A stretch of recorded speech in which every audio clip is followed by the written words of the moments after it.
Head over to miniaturemarket.com where they have thousands of board games at discounted prices, and you can sign up for product alerts. Hello my friends, it's the Game Boy Geek here. Back in 2015, a game called Joraku came out, and it blew me away, and everyone I played it with. It was a trick-taking game that had an area control element, and the trick-taking was used to take action points to fight on the board for points, and you're gonna move from one side to this side as the rounds go on. It was just brilliant. Then 2 years later, Tasty Minstrel Games came out with a tiny little pocket version that took it from a $35 game to a $20 game. Keep bringing it new life, allowing it to be out there a lot less expensive. TMG went out of business, unfortunately, and now Mo Ideas Design just brought Joraku back at the very end of 2022 here in North America. And this is a deluxe edition. So I'm not gonna go over the rules of Joraku. I've already fully reviewed that. If you wanna see how to play, you can go see my other review. This is gonna be comparing all three versions and then showing you the rules that are different in this one.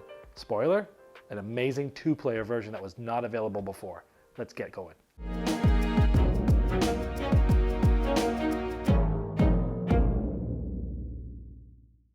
So here are the boxes of the three different versions that have come out. This one came out originally in 2015. In 2017, it came out in this little tiny box for TMG. And then Mo Ideas Design brought this out here alone in 2022. This is the deluxe edition. So three different sizes of the boxes there. Now, here was the first edition board.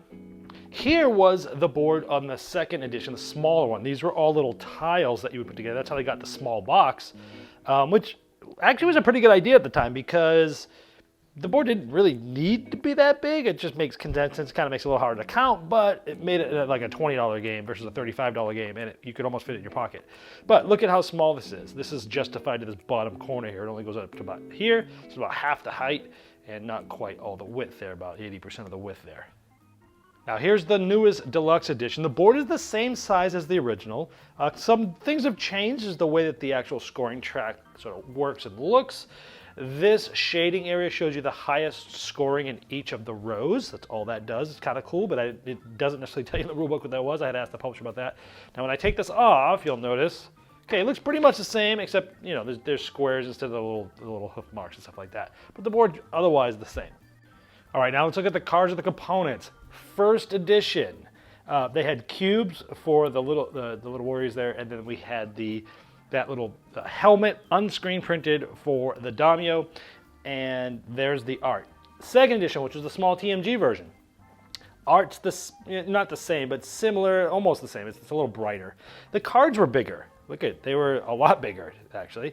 And then the daimyo was screen printed, and you still had cubes. This new awesome deluxe version, same size cards as the second edition, which are nice and larger. The art has changed a little bit. It's the same art itself, I think, but it's just sort of remastered and recolored. The cards are bigger, and you have a daimyo, and your little soldiers, you have three different ones. So instead of cubes, you have these. They all do the same thing, but it just makes it look more interesting out on the board.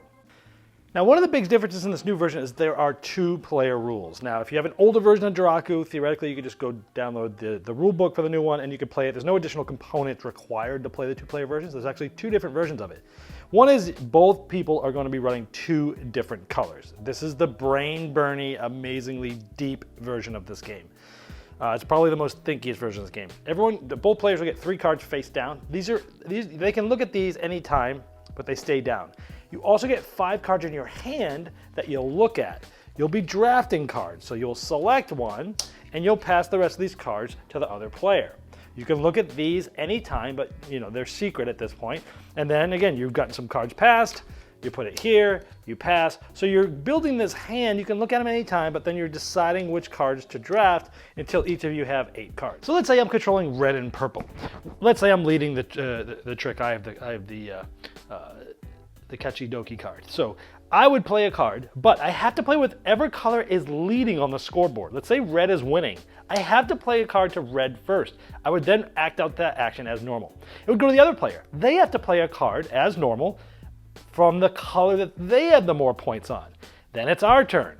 Maybe we play this card. We do what this card does, and then the other player does what that card does. So you're thinking of you have a whole hand of cards, but you can use them for either, but the ordering that you do is important. Because leading is not really great because you have less information, and usually going last is really good in this because you can kind of be the hammer. But it's really interesting how you have to go with the one that is leading in the scoring. And everything on the board scores for you. You're trying to basically get as many points on both of these. But when you start doing scoring in the prestige phase, like if red has the most in the area and purple has second, this is first and this is second. Even though they're on my team, they're still fighting after each other. But then at the end of the game, the higher of your two score. It's like opposite Kanitia scoring. So whatever one you have the highest one is there. So you may at one time be like really leading far with red, and purple you're using mostly to just try to like disrupt the other player, for example. It's a really thinky version of the game. Now there's another version of playing the two-player. It's two-player plus a neutral player. This is a lot less thinky because you're only managing your one faction, but you're also manipulating that third player to mess with the other player as well. That neutral player starts with their daimyo in 6 and 2 samurais on 1 and 5. Now in the drafting, each player is going to get 8 cards face down. They're going to look at them, choose 3 of them, and pass them to their opponent simultaneously. Then both players discard a card face down. Also, I know this is just where it was set up, but during the second and third rounds, all daimyo and samurai tokens on the neutral player advance 1 area towards Kyoto. Now, when using the skirmish phase, when spending an action point to remove a samurai, you can remove the neutral players, but you don't actually remove them from the game. You actually just move them to another area. Now again, right now I'm just showing you where these guys start. Obviously, the board would be filled with our people as well. And at the end of every trick, the neutral player can stop you from scoring certain things. Like they kind of score, but you don't keep score for them. And it's the same during the prestige phase, and after 3 rounds, only you or the other player can win, the neutral player doesn't score.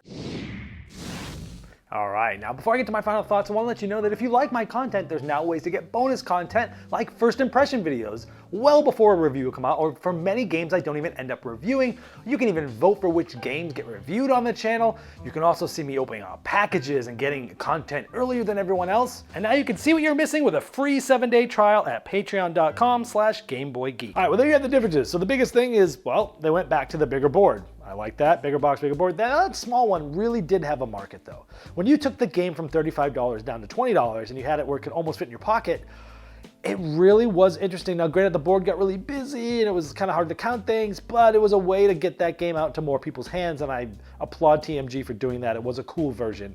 But now they're back to that original board. Okay. Now also, this has the best components by far, right? You've got the daimyo, which is on a horse now, which makes sense because that's like what the cover is, it looks like. But now, instead of having cubes, you have these cute little, samurais, and you have 3 different poses.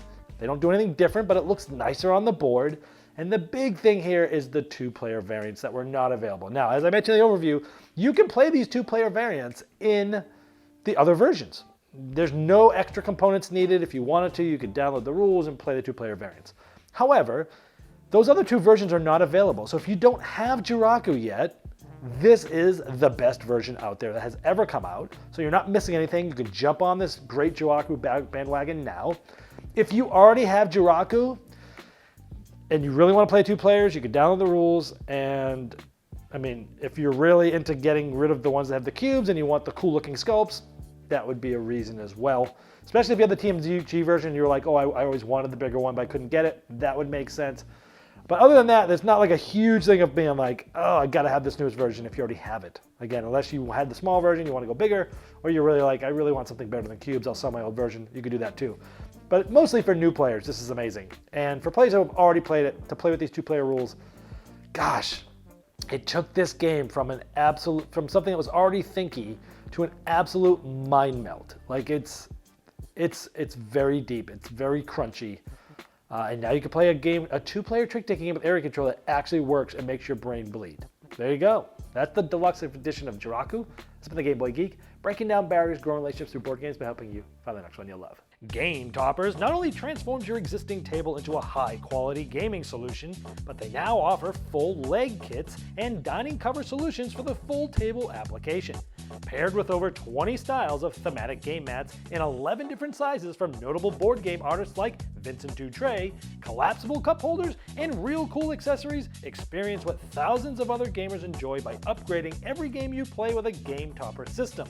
Save hundreds of dollars on Game Topper package deals that are in stock now for immediate shipping at GameToppersLLC.com or click the link below.